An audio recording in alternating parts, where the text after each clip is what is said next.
আসসালামু আলাইকুম ভিউয়ার্স, আশা করি আপনারা সকলেই ভালো আছেন।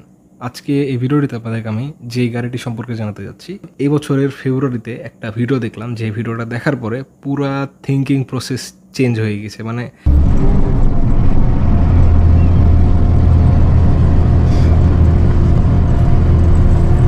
পাকিস্তানের যে রাস্তা রয়েছে, মানে পাহাড়ি রাস্তাগুলো, এই রাস্তাতে যদি 1Gর যে ইঞ্জিনটা, J08C ইঞ্জিন, এই ইঞ্জিনের গাড়ি যদি যায়, পাহাড়ের পাশ দিয়ে যে একটা ঝাঁঝল একটা সাউন্ড হবে,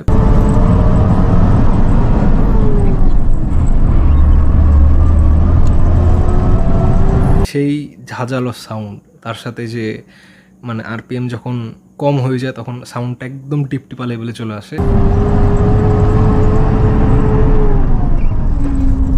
নাই বলতে গেলে।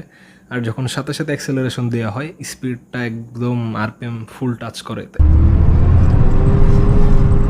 এই যে ফিলটা, এই যে ফিলটা, এই ফিলেই বলে দেবে যে যে ট্রাক চলে পাকিস্তানে, হিনোর যে মডেলটা, সেটাতে কতটা বেশি অ্যাগ্রেসিভনেস, কতটা বেশি পাওয়ারফুল রয়েছে এই J08Cর অন্যান্য ভেরিয়েন্টগুলোতে।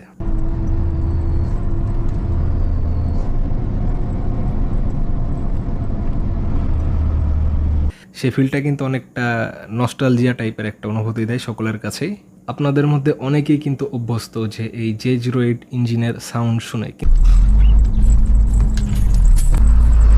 ये सामने जो गांव है उसका नाम है कहा। মানে যেটাই হোক, J08 এর সাথে যে কোনো ভেরিয়েন্ট হোক, সবগুলো আমি মনে করতাম যে খুব লো পাওয়ারফুল একটা ইঞ্জিন, মাত্র 554 Nm টর্ক প্রডিউস করে। এতদিন আমার যে থিঙ্কিং ছিল যে ইঞ্জিনটা সম্পর্কে, যেটা একটা লো পাওয়ারফুল একটা ইঞ্জিন, খুব বেশি পাওয়ারফুল না, 20-22 টন অফিসিয়াল লোড টানতে পারে,